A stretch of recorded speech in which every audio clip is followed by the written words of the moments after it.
Bloodstrike, the game that used to be a big hit, is now barely holding on. Developed by NetEase Games, it's sadly heading toward its final days. Just like every other project from NetEase Games, Project Bloodstrike is also going to be a flop. But how did this game, which had so much potential, end up like this? Let's go back to where it all began and see how things went from bad to worse.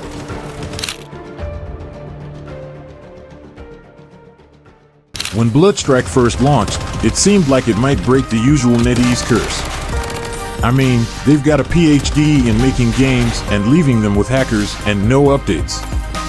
Like every other NetEase Games project, Bloodstrike is also inspired by Warzone and Apex Legends. The game quickly gained a strong player base, becoming popular among gamers. It all started when Bloodstrike had a competition with Call of Duty, Warzone Mobile. Both games were about to launch, but Activision got nervous. They knew that if they released too late, gamers might start playing Bloodstrike, especially since Warzone Mobile had already been delayed. So, Activision did what they thought was best. They dropped Warzone Mobile just one day before Bloodstrike's release, on March 20th, 2024. But this rushed launch turned into a nightmare for gamers. The game was filled with bugs, glitches, lag, pixelated graphics, and so many other issues that players started leaving the game. This gave Bloodstrike a golden opportunity. On March 21st, 2024, Bloodstrike launched and quickly gained a massive player base.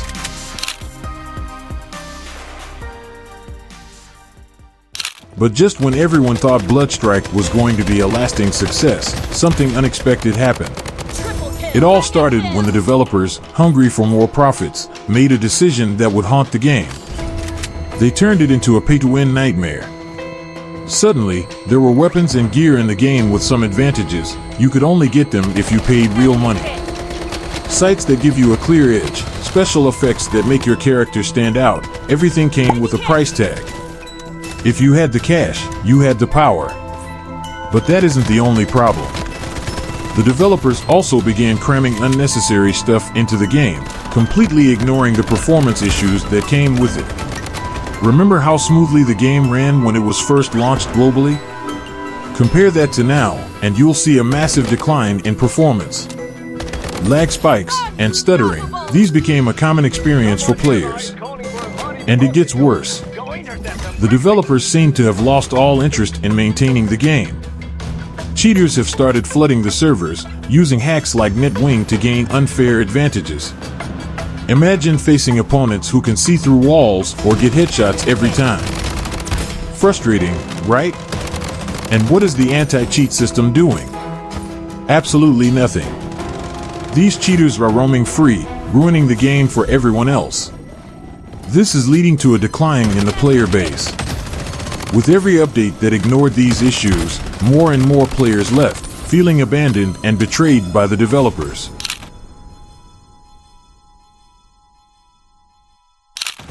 Here's the truth, all this stuff you just heard is what I keep hearing from people.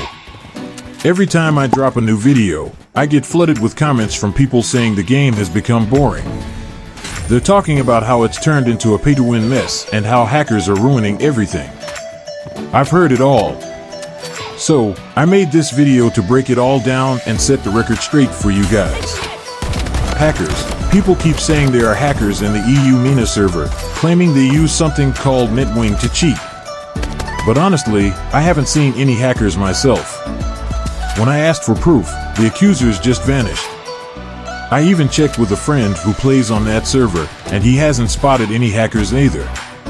It seems like some of these people might just be sore losers who blame hackers when they get outplayed by a pro, or they might just be haters who dislike the game. Plus, if there were any hackers, they're probably banned by now since the developers are on top of this. So, no worries, you're not going to get wrecked by a hacker. Pay to win, I've explained this in pretty much every video, but people still flood the comments saying the game is pay to win. They point to special sites you can get only by spending money, but those sites are just for show and don't actually give you any advantage. If you think that's enough to call a game pay to win, then pretty much every game out there is pay to win too. Take Call of Duty Mobile and Valorant, For example, they've got skins you can only get by paying, and they've got cool sites too. But Bloodstrike sometimes gives out free gold in events, like right now, you can get 500 free gold and up to 999 gold for free when it was globally launched. So, if you still think Bloodstrike is pay to win, I'm not sure what more to say.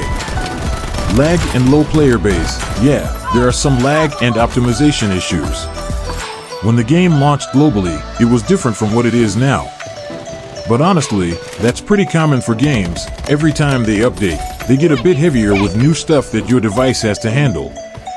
For high-end devices, it's usually not a big deal, but for low-end devices, it can be a nightmare. I get it, it's frustrating. Your options are to either upgrade your device or be like those hardcore gamers who play with 599 ping and still land headshots. Just imagine how unstoppable they'd be with 19 ping. People talk about a low player base, but honestly, this game has a pretty solid number of players.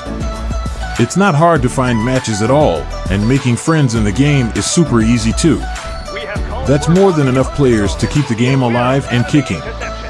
And instead of declining, the player base is actually growing, so there's no need to worry about the game dying out anytime soon. Bloodstrike isn't dying.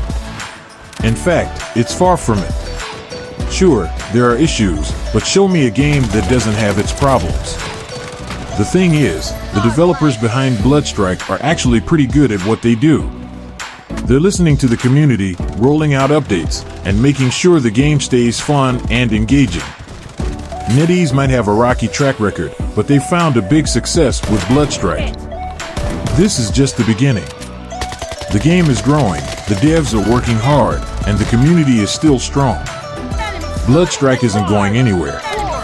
The game has evolved, adapted, and proven that it's more than just a clone of other popular shooters. The strikers, the intense combat, the different game modes, everything about Bloodstrike screams potential. And it's not just me saying this, the community is still very much alive and kicking, with new players joining every day.